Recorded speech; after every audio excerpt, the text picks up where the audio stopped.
삶 가운데 역사하시는 치유의 능력이라는 사실을 주님은 우리들에게 확인시켜주고 계십니다. 예수님이 공생애를 시작하며 수많은 사람들이 이러한 예수님의 능력을 경험하고 주님 앞으로 나아왔습니다. 마가복음 1장은 이러한 예수님의 등장을 아주 다이나믹하게 보여주고 있습니다. 우리가 신약 성경을 펼치면 가장 먼저 보게 되는 세 개의 복음서가 있죠. 마태, 마가, 누가 복음이 있는데 이 세 복음서를 공관복음이라고 합니다. 세 복음서가 겹치는 부분이 굉장히 많아서 공관복음이라고 이야기를 하는데요. 여기서 마태복음이나 누가복음은 예수님의 어린 시절 그리고 출생의 과정에 대해서 자세하게 이야기하고 있는 반면에 마가복음을 보면 그런 예수님의 출생의 과정은 전부 다 생략하고 바로 직접적으로 예수님의 공생의 시작을 알리고 있는 것을 보게 됩니다. 세례 요한으로부터 세례를 받은 예수님은 곧바로 갈릴리아 가버나움 회당에서 기적을 행하십니다. 가버나움 회당에 들어가서 말씀을 전하시자 그 회중석 사이에 숨어있던 마귀 사탄 귀신이 자기의 정체를 드러내게 되죠. 자기의 정체만 드러낸 것이 아니라 예수님의 정체도 드러내게 됩니다. 이뿐 아니라 수많은 사람들이 예수님의 손길 아래 치유를 경험하였습니다. 베드로의 장모가 열병에서 낫고 나병 환자들이 예수님의 손길 아래 변화되고 치유받는 놀라운 기적이 일어났습니다. 이렇게 되니까 수많은 사람들이, 더 많은 사람이 예수님 앞으로 나아오게 되었는데요. 오늘 말씀 1절과 2절을 보게 되면 예수님이 가버나움에 계실 때 많은 이들이 예수님 앞에 모였는데 얼마나 많이 왔든지 문 앞에 앉을 자리가 없을 정도로, 들어설 자리가 없을 정도로 인산인해를 이루었다라고 기록하고 있습니다. 이때 한 중풍병자를 침상에 들고 온 4명의 사람이 예수님을 찾아왔는데 그 수많은 집 앞에 진을 치고 있는 수많은 사람이 가로막혀서 들어가지 못하고 있었습니다. 자, 이 4명의 친구들은 선택을 해야만 했습니다.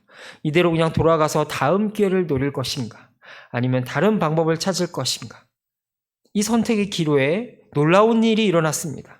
이 병자를 메고 온 친구들이 지붕과 천장을 뜯어서 병자를 예수님 앞으로 직접 내리게 된 것입니다. 이 당시에 유대인들의 집은 우리나라와 같이, 지금의 오늘날과 같이 어떤 기와나 벽돌로 천장이나 지붕을 덮은 것이 아니라 종려나무 가지와 갈대로 걸쳐 놓았기 때문에 손쉽게 이들은 지붕을 해체할 수 있었던 것이고, 그리고 그 빈 공간으로 중풍병자를 예수님 앞으로 다이렉트로 내릴 수 있었던 것입니다. 그러니까 손으로 엘리베이터를 만들어가지고 직접 병자들을 내렸던 것이죠. 갑자기 지붕이 뜯겨지고 하늘이 보이는 순간 그 자리에 있던 예수님과 사람들은 얼마나 놀랐을까요? 지붕이 뜯겨져 나가고 천장에서 중풍병자가 누운 병상이 내려오는 모습을 보면서 오늘 복음서 기자는 이러한 모습을 5절에서 이렇게 이야기를 합니다. 예수께서 그들의 믿음을 보시고라고 말이죠. 이 4명의 친구들은 어떠한 믿음으로 예수님 앞에 나아갔을까요? 당연히 예수님께로 나아가면 어떠한 병도 나음을 받을 수 있을 것이라는 기대를 가졌을 것입니다. 이러한 친구들의 태도를 우리는 히브리서 말씀, 동일한 히브리서의 11장 6절에서 이렇게 기록하고 있음을 보게 됩니다. 하나님께 나아가는 자는 반드시 그가 계신 것과 또한 그가 자기를 찾는 자들에게 상 주시는 이심을 믿어야 할지니라 라고 말씀하고 있습니다. 우리가 복음서를 보게 되면 예수님이 병자를 고쳐주시기 전에 물어보는 것이 있습니다. 그것은 바로 내가 너에게 무엇을 하여 주기를 원하느냐라는 질문입니다. 예수님이 병자를 고쳐주기 전에 왜 그 질문을 하셨을까요? 그 병에 걸린 사람들이 자기의 소원을 몰라서 물어보셨을까요? 병에 걸려 죽어가는 사람들이 예수님께 오면서 그들의 마음속 소원은 오직 한 가지였을 것입니다. 그것은 바로 병에서 낫는 것이죠. 너무나 분명한 것입니다. 그럼에도 불구하고 예수님이 그들에게 너가 무엇을 하여 주기를 원하느냐라고 물어본 이유는 그들 안에 있는 믿음을 일깨우고 그들 스스로가 하나님 앞으로 나아가는 자로 이끌기 위해서 하나님께서는 일부러 그들에게 물어보셨던 것입니다. 그저 수동적으로 앉아서 예수님이 해주겠지라는 태도가 아니라 그들의 영혼이 살아나서 그들의 육신이 낫기 이전에 그들의 마음이 먼저 하나님 앞에 나아갈 수 있도록 하나님께서는 그 질문을 통해서 그들을 일으키기 원하셨던 것이죠.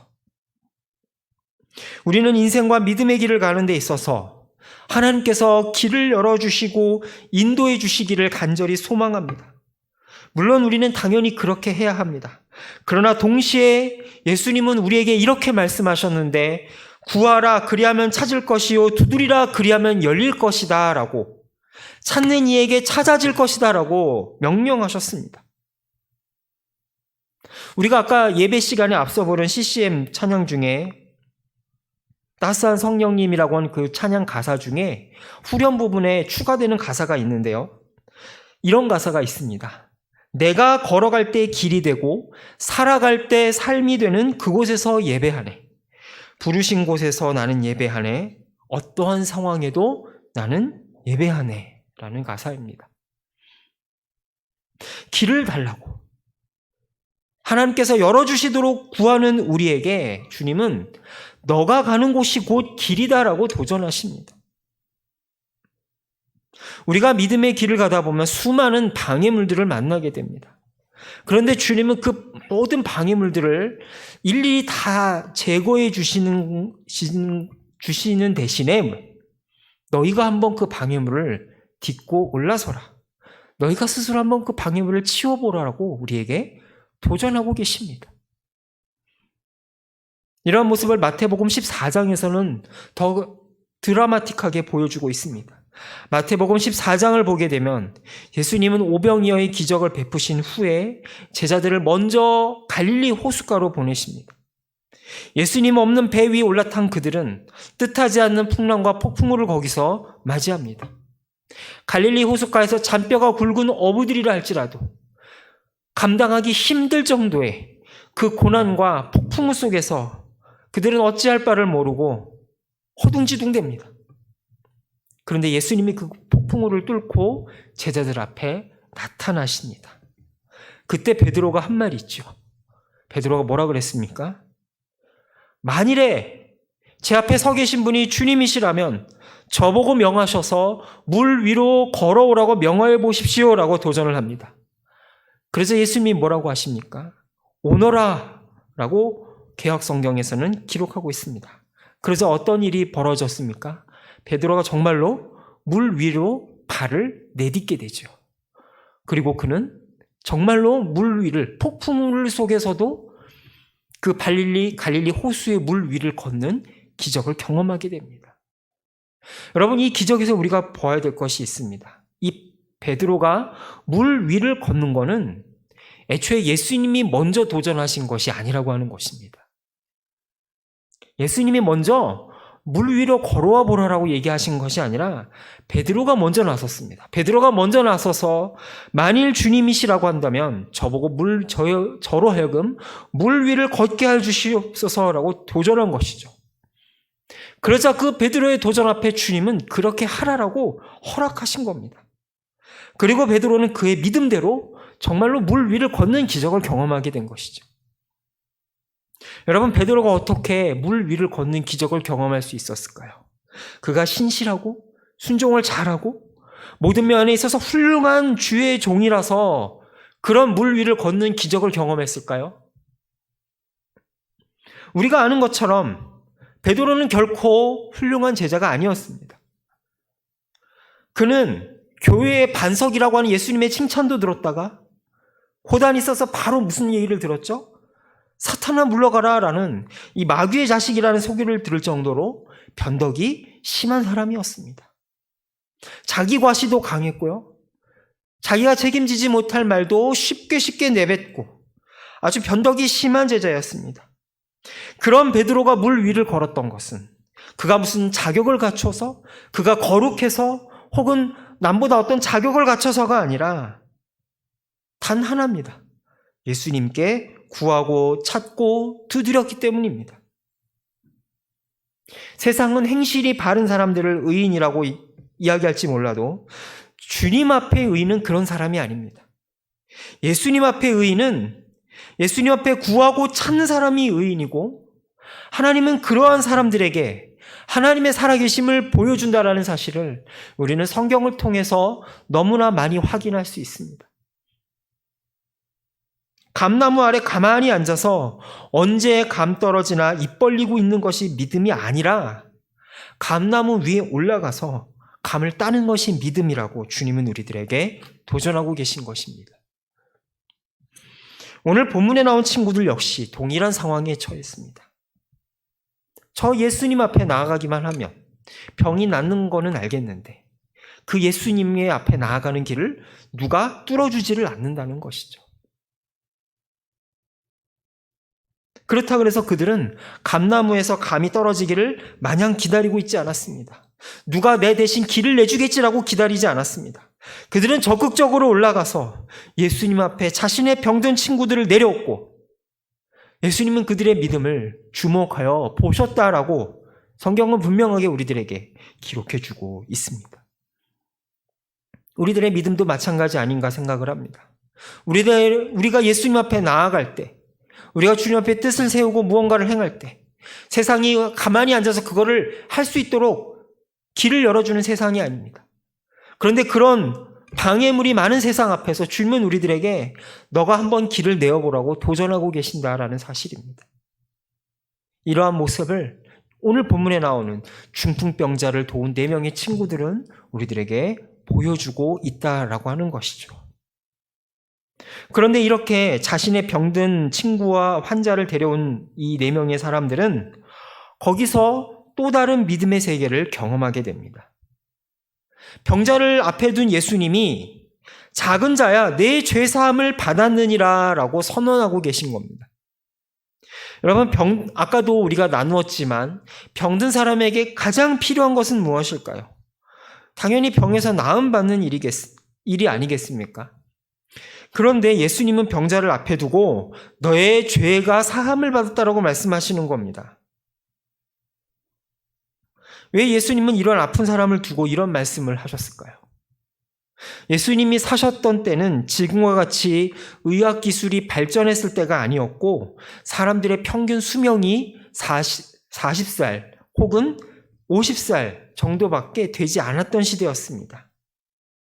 그런 시대에 예수님이 치유의 기적을 베푸셨으니 당연히 수많은 사람들이 몰려들 수밖에 없었을 것입니다. 아침부터 저녁까지 예수님 앞에는 늘 아픈 사람들이 대기하고 있었습니다. 그리고 이제 주변의 사람들은 예수님한테 이렇게 이야기를 했겠죠. 예수님, 이 사람도 만나주셔야 됩니다. 저 사람도 만나주셔야 됩니다. 이 사람은 이 지역의 유지인데 꼭 만나지 않으면 안 됩니다. 예수님, 이 사람은 저 제사장의 딸인데 이 사람은 꼭 고쳐주셔야 됩니다. 엄청나게 많은 부탁과 요청이 예수님 앞에 몰려들었을 것입니다. 그런데 여러분, 예수님의 공생의 기간을 3년으로 치는데요. 만약에 예수님이 그 몰려드는 사람들을 일일이 다 만나고 고쳐주고 손을 잡고 배고픈 사람들을 먹여주어야만 한다면 예수님은 공생의 3년이 아니라 2000년이 다 지나도 못 알았을 것이고요. 심지어는 2023년을 하반기를 보낸 지금까지도 예수님이 살아계신다 한들 그 일은 끝맺음을 맺지 못하였을 것입니다. 오늘날까지도 아마 예수님은 살아계셔서 이 땅에서 우리들의 뒤치다꺼리를 하러 쫓아다니셔야만 했을 것입니다. 그러면 어떤 분은 이렇게 생각할지도 모르겠습니다. 예수님이 인제까지 쫓아다니면 좋겠네 라고 생각할지도 모르겠어요. 그러나 여러분, 그거는 예수님을 따르는 것이 아니라 예수님을 가두어 두는 것이라는 사실을 우리는 잊어서는 안 됩니다. 그리고 예수님을 가두어 두는 것이고 예수님을 조종하러 다니는 것이지 결코 예수님을 따르는 자의 모습이 아니라는 사실을 우리는 인정해야만 된다는 것입니다. 여러분, 생각을 해보십시오. 예수님이 그 많은 사람들, 이 사람도 하셔야 됩니다. 이것도 다 예수님이 직접 하셔야 됩니다라고 한다면 예수님이 2000년 아니라 4000년, 5000년 걸려도 그 일을 다 못하신다는 거죠. 여러분, 예수님은 왜 오셨으며 그분이 이 땅에서 보여주신 기적은 무엇을 의미하는 걸까요?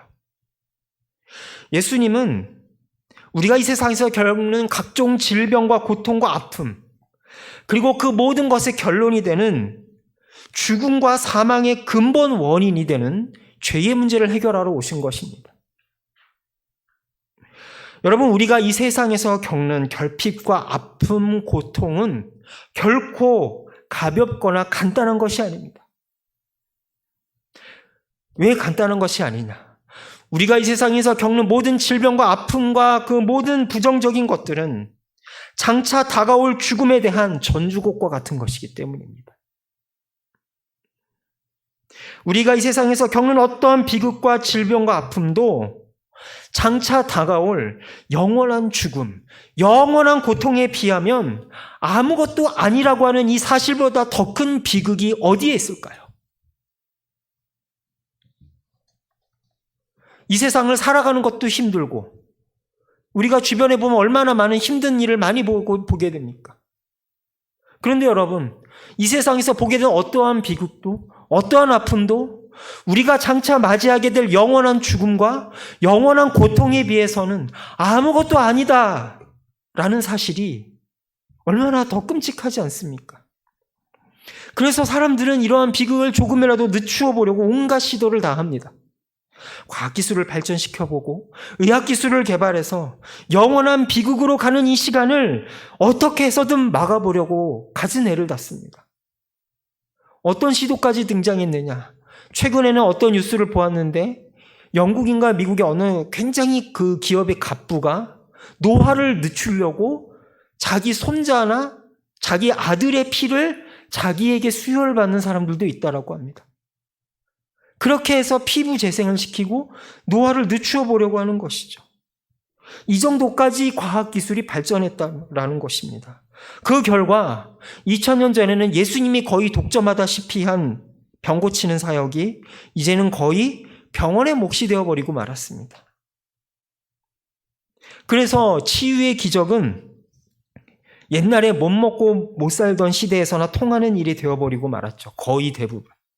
아니면 정글이라든지 어떤 분쟁 지역과 같은 깊숙한 정글이나 오지와 같은 선교지에서나 일어나는 일이다라고 생각하게 되었습니다.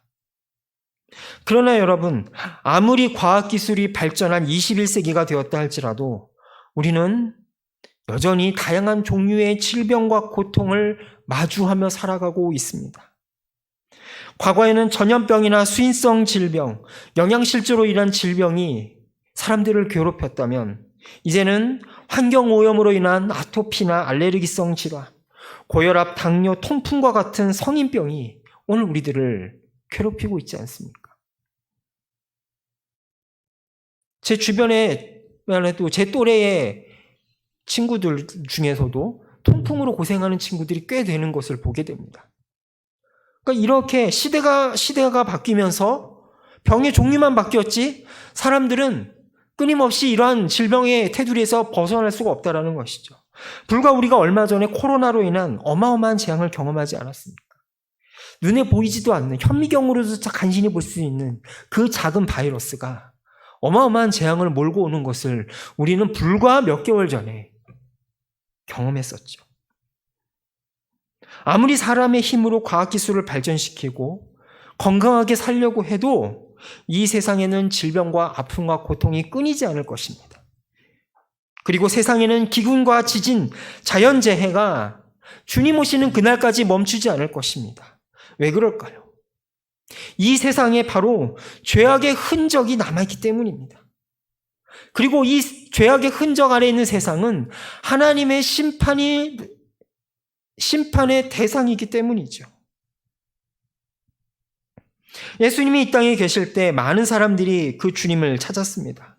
오늘 본문에 나온 중풍병자를 메고 온 4명의 친구들, 정말 대단한 믿음을 가진 사람이었습니다.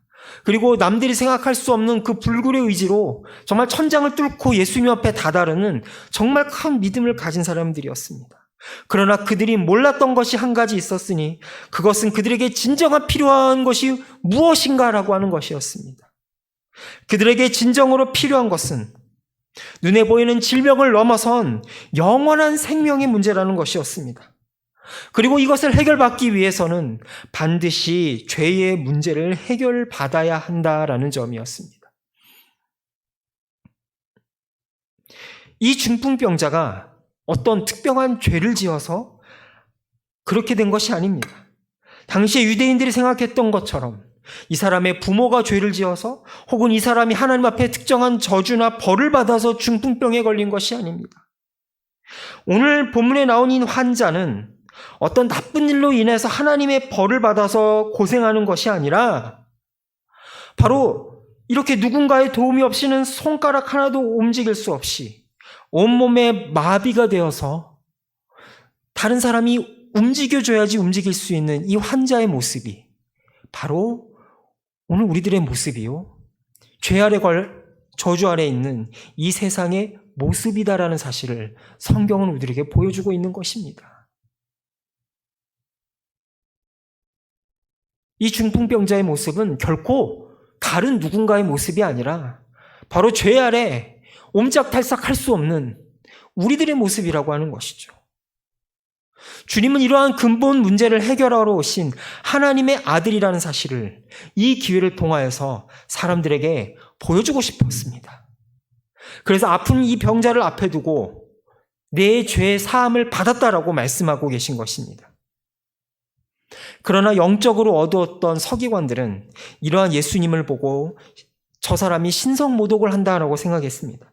그냥 자기가 능력이 있으면 치유만 하면 될 것을 자기가 뭔데 죄를 용서하느냐라고 시비를 걸었던 것이죠. 왜 서기관들과 바리새인들은 이런 생각을 했을까요? 구약에 나오는 예언자들과 선생들도 치유의 기적을, 수많은 기적들을 일으켰기 때문입니다. 엘리사 예언자는 어떻습니까? 나뭇가지를 물에 던져서 물에 빠진 도끼를 건져 올렸죠. 그래서 유일한 선지생도의 가족인 생계수단인 그 도끼를 찾아주는 일을 감당했습니다. 그리고 나아만 장군이 문둥병에 걸려서, 나병에 걸려서 찾아왔을 때 요단강에 7번 씻자 낫는 기적도 보여주었죠. 이렇게 구약의 인물들도 치유의 기적을 행했는데 예수님은 그 정도에 머무르는 인물이 아니다라는 사실을 주님은 스스로 보여주고 싶었습니다. 그러자 서기관들은 너가 뭔데 병이나 치유하지 죄 문제를 건드리느냐라고 시비를 걸었던 것이죠. 그런데 참으로 재미있는 것이 있습니다. 이 세상 어떤 사람들도 예수님의 하나님의 아들이시라는 사실, 그가 성부 하나님의 전권대사로 죄와 사망의 문제를 건드려 오신 분이라는 사실을 몰랐는데 딱 한 명의 존재가 그 진가를 알아보았습니다. 그 진가를 알아본 존재가 누구냐? 바로 마가복음 1장 23절 24절에서 이렇게 이야기하는데요. 마침 그들의 회당에 더러운 귀신 들린 사람이 있어 소리질러 이르되 나사렛 예수여, 우리가 당신이 무슨 상관이 있나이까? 우리를 멸하러 왔나이까?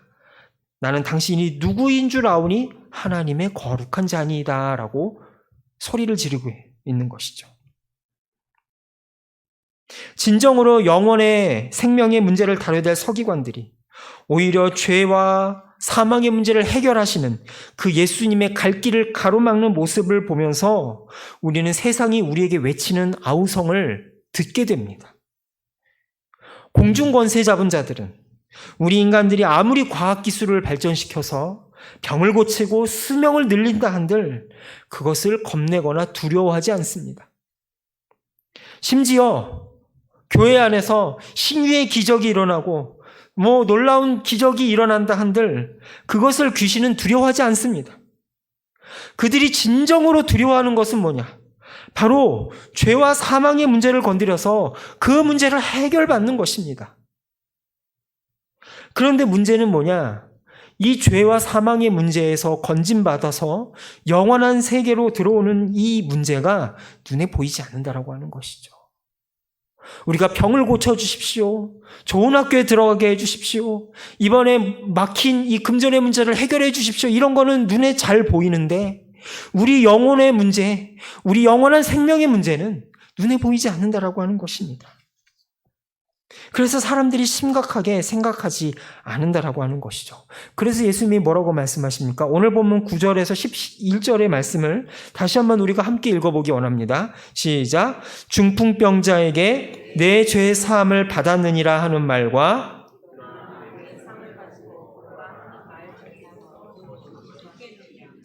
그러나 인자가 땅에서 죄를 사하는 권세가 있는 줄을 너희로 알게 하려 하노라 하시고 중풍병자에게 말씀하시되 내가 내게 이르노니 일어나 내 상을 가지고 집으로 가라. 예수님이 이 땅에서 보이신 모든 기적과 치유는 바로 이 죄의 문제를 해결하기 위해서, 사망의 문제를 해결하기 위해라는 사실을 주님은 이 기적을 통해 보여주셨습니다. 십자가에서 우리의 근본 문제를 해결하기 위하여 이 땅에 오셨음을 보여주기 위해 예수님은 3년의 기간 동안 병도 고쳐주시고 배고픔도 채워주시고 외로움도 해결해 주셨다라는 것입니다. 오늘날 세상은 정말로 많은 문제 가운데 허덕이고 있습니다. 수많은 곳에서 지진과 자연재해, 기근과 경제난, 사회 불평등으로 인한 고통에 허덕이고 있습니다. 이 문제를 해결하기 위해서 많은 사람들이 기금을 모으고 구호물자를 보내고 또 시스템을 개선하려고 노력을 합니다. 교회에서도 이들을 돕기 위해서 헌금을 모으고 구호물품을 보내고 봉사단을 꾸려서 파송합니다. 물론 이 모든 것들은 당연히 해야 되고 필요한 것들이며 하지 않아서는 안 되는 중요한 일들입니다. 그러나 교회가 아무리 세상의 물질을 그들에게 보내주고 지원한다 한들 우리는 그 문제를 다 해결할 수 없습니다. 어느 특정한 교회가 그 문제를 다 해결할 수 없습니다. 아니, 교회가 아니라 이 세상에 어떠한 부유한 소위 말하는 슈퍼리치를 할지라도 혹은 정말 부와 재물이 많은 선진국이라 할지라도 이 문제를 해결할 수 없습니다. 그렇다면 이 세상에 신음하는 문제 앞에 교회가 진정으로 해야 될 일은 무엇일까요? 아니, 이 세상의 신음과 고통 앞에 교회만이 할 수 있는 것은 무엇일까요? 이 세상의 고통의 눈물 앞에 교회가 줄 수 있는 최고의 해답은 바로 이 모든 것의 근원이 되시고 죄와 사망을 해결하신 예수님의 십자가와 부활을 선포하는 일일 줄로 믿습니다. 그것이 눈에 보이지 않고 사람들이 피부로 느껴지지 않기에 겉으로 볼 때는 사람들이 외면하고 받아들이지 않습니다. 오히려 대적하기까지 합니다. 그러나 교회만이 이 유일한 해답을 가지고 있다는 사실을 우리는 잊어서는 안 됩니다. 그렇기 때문에 우리는 때를 얻든지 못 얻든지 이 십자가의 복음을, 부활의 복음을 전하지 않으면 안 됩니다. 예수님이 없는 세상에서 우리가 이 세상이 겪는 모든 질병과 고통은 영원한 죽음과 영원한 고통으로 향하는 전주곡입니다.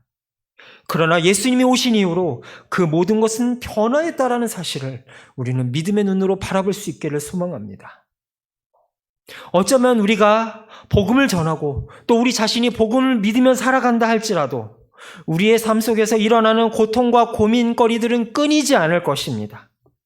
그리고 복음을 전하는 이 세상 가운데서도 여전히 주님 오시는 그날까지 기근과 자연재해와 사회 불평등과 여러 문제들은 계속될 것입니다.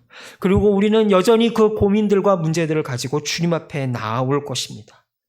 그러나 예수님을 받아들인 이후에 우리가 이 세상에서 겪는 모든 결핍과 고통과 아픔들은 영원한 죽음의 전주곡이 아니라 바로 새 예루살렘에서 누리게 될 영원한 생명과 기쁨의 전주곡으로 변화했다라는 사실을 우리는 믿음의 눈으로 바라볼 수 있기를 소망합니다. 우리가 이 세상에서 겪는 고통과 아픔이 비록 힘들고 버겁고 괴롭지만 그러나 그 모든 것들이 이제는 우리 믿는 이들에게는 뭐냐? 바로 장차 우리가 누리게 될 영원한 하늘나라의 기쁨과 소망의 전주곡이라는 사실이에요. 이 세상에서 누리는 아픔과 십자가의 무게가 크고 아플수록 장차 다가올 하나님의 나라에서 누리게 될 기쁨과 희락의 무게와 그 크기는 더 커진다라는 사실을 주님은 우리들에게 약속해 주고 있습니다. 그리고 더 한 가지, 주님은 그 미래에 누리게 할 회복의 권능과 영원한 생명의 역사가 그 미래뿐만이 아니라 오늘 우리들의 지금 우리가 발 디디고 있는 세상 가운데 미리 맛보며 살기를 원하신다는 사실입니다.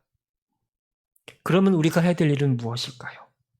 바로 이 중풍병자를 데리고 온 4명의 친구들처럼 지붕을 뚫고 예수님 앞으로 나아가는 일일 것입니다. 그리고 주님께서 오늘 우리들이 살아가는 이 현실 가운데 그 영생의 증거를 보여주시도록 간절히 구해야 될 줄로 믿습니다. 그렇게 할 때에 주님은 우리의 삶 가운데 모든 중풍병들을 떠나가게 하실 것이며 장차 다가올 영원한 생명의 포도주로 우리의 삶을 풍성하게 채워주실 줄로 믿습니다. 이 은혜가 우리의 삶 가운데 그리고 추석 연휴 가운데 풍성하게 차고 넘치는 은혜가 있으시기를 간절히 소망합니다. 이 시간 우리가 함께 합심하여 기도하기 원합니다. 모든 문제 해결이 바로 예수 그리스도의 십자가 안에 있음을 굳건히 붙들고 선포하는 우리 교회와 성도가 되게 해주시옵소서. 그리고 소극적인 믿음이 아닌 적극적인 믿음으로 전진하는 자 되며 우리 주변의 아픈 이들을 돌보고 적극적으로 그들을 섬기며 돌봄으로 나아가는 우리 모두가 되게 해달라고 이 시간 합심하여 기도하도록 하겠습니다. 하나님 아버지, 이 시간 주님 앞에 나아갑니다. 세상이 아버지 안에 아무리 힘들고 고통스러울지라도 주님은 우리에게 구하라 찾아라 두드리라 말씀하셨습니다. 주님, 이 말씀 안에 질과 길이 있은 줄로 믿사오니 하나님 우리와 함께하여 주시옵소서. 아버지 하나님, 우리와 함께 하실 때 주님 우리에게 길을 보여줄 줄로 믿사오며 우리가 그 걷는 길 가운데 동행하여 주실 줄로 믿사오니 아버지 하나님 함께하여 주시옵기를 간절히 소망하며 기도합니다. 아버지 하나님, 이 시간 역사하여 주시고 주님 함께하여 주시옵소서. 아버지 하나님, 추석 명절을 맞이해서 각지로 흩어진 우리 성도들의 모든 삶과 처지를 주님 기억하여 주시고 하나님께서 더 풍성하고 아름다운 것으로 그들에게 채워 주시옵소서. 하나님 아버지, 세상은 끊임없이 우리에게 당신의 능력을 입증하라고 요구하지만 우리가 그들에게 줄 수 있는 것은 주께서 돌아가신 십자가와 영광스러운 부활뿐임을 고백합니다. 사람이 떡으로만 사는 것이 아니요 하나님의 입에서 나오는 모든 말씀으로 살아가시는 것임을 믿고 고백하오니 우리의 영혼과 육신이 주의 은혜로 다시 회복되는 은혜를 누리게 하여 주옵소서. 또한 우리의 믿음이 소극적인 자리에 머물지 않고 적극적으로 움직이고 행동함으로 하나님이 하실 일을 기대하는 자로 자라는 은혜를 더하여 주시옵소서. 명절을 앞두고 우리 성도들을 통하여서 믿지 아니하는 가족과 친척들에게 복음을 전하며 힘든 이들에게 그리스도의 사랑을 전할 수 있는 지혜를 더하여 주옵소서. 오고 가는 모든 교통길도 주께서 지켜주시며 안전하고 기쁜 명절 되게 하여 주옵소서. 감사하며 예수님의 이름으로 기도합니다. 아멘.